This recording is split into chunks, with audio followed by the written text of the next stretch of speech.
Question number 8। तो question number 8 के लिए बोला गया है for x real let tan inverse x lies between -π/2 to +π/2। Definitely ये तो हमारे tan इनवर्स की स्टैंडर्ड रेंज है। Then the minimum value of the function defined by fx equals to this is, तो इस फंक्शन की मुझे मिनिमम वैल्यू निकालनी है। तो fx क्या दिया हुआ है क्विकली देख लेते हैं अपन। fx इक्वल टू इंटीग्रेशन 0 से x tan इनवर्स, ये पूरा अपर लिमिट के अंदर दिया हुआ है, ये e की power t minus cos T divided by 1 plus t की पावर 2003 dt। तो इस फंक्शन की अगर मुझे मिनिमम या फिर मैक्सिमम वैल्यू निकालनी है तो कहीं ना कहीं मुझे f डैश कैलकुलेट करना पड़ेगा, और f डैश कैलकुलेट करने के लिए मैं लेबनीज थ्योरम से इस फंक्शन को डिफरेंशिएट कर दूंगा। ठीक है, तो आइए इस फंक्शन को डिफरेंशिएट करते हैं। f डैश x, तो जहां जहां पर t मौजूद है उसकी जगह मैं x tan इनवर्स रखूंगा और उसको डिफरेंशिएट कर दूंगा, और लोअर लिमिट कांस्टेंट होने की वजह से लोअर लिमिट मेरी पिक्चर में नहीं आएगी। तो e to the power x tan inverse x minus cos of x tan inverse x divided by 1 plus x tan inverse x whole power 2003।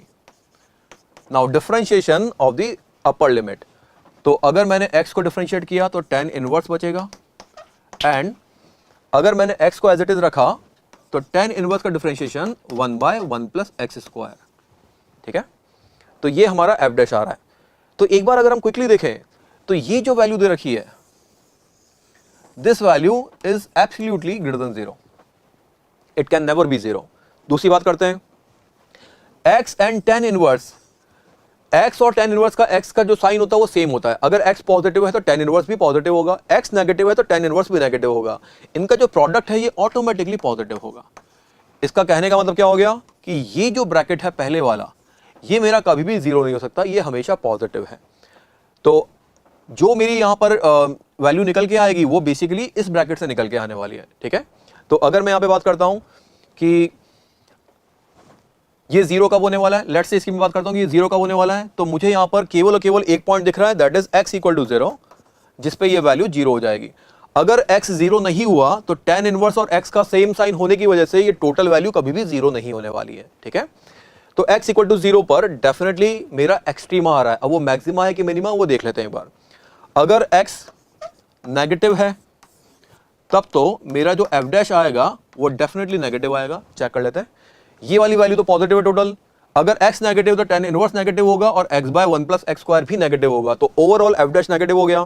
और अगर x पॉजिटिव है तो मेरा f डैश भी डेफिनेटली पॉजिटिव आएगा। इसका मतलब x equal to 0 is the point of minima, it is the point of minima. अब क्वेश्चन में पूछा गया उसने कि इस फंक्शन की मिनिमम वैल्यू कितनी आएगी। तो अगर मैं x इक्वल टू 0 पुट करूंगा, अगर मैं यहां पे x इक्वल टू 0 पुट करूंगा तो f of 0 is equal to 0 से 0।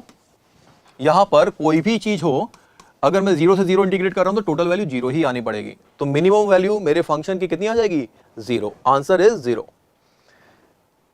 इस मेरे क्वेश्चन का आंसर कितना हो जाएगा, 0। इस क्वेश्चन को हम एनालाइज करें तो ये क्वेश्चन हमारे लेबनीज थ्योरम पे था। ये बेसिकली एप्लीकेशन ऑफ डेरिवेटिव्स में क्वेश्चन पूछा गया था। अराउंड 30% स्टूडेंट ऐसे थे जो इस क्वेश्चन को अटेम्प्ट नहीं कर पाए, 52% स्टूडेंट ऐसे थे जो इसको रॉन्गली अटेम्प्ट करके आए, और 17% स्टूडेंट लगभग ऐसे थे जो इस क्वेश्चन को करेक्टली आंसर करके आए। क्वेश्चन का लेवल थोड़ा बहुत मीडियम कह सकते हो, थोड़ा सा एनालिसिस भी इसमें इन्वॉल्व था, अदरवाइज क्वेश्चन डूएबल था।